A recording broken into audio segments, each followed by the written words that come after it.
Hello crafters! Let's make another template. So, ito nga yung badge. Naglagay lang ako dyan ng frame na circle.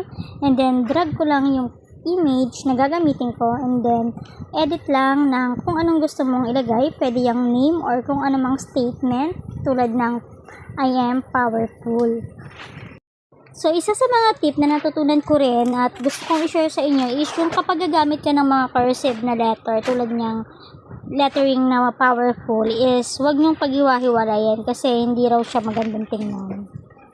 So, ayan, inedit-edit ko lang yan and then after nyan, nag-change lang ako ng image dahil mas bet ko yung purple. Ayan, binago ko siya.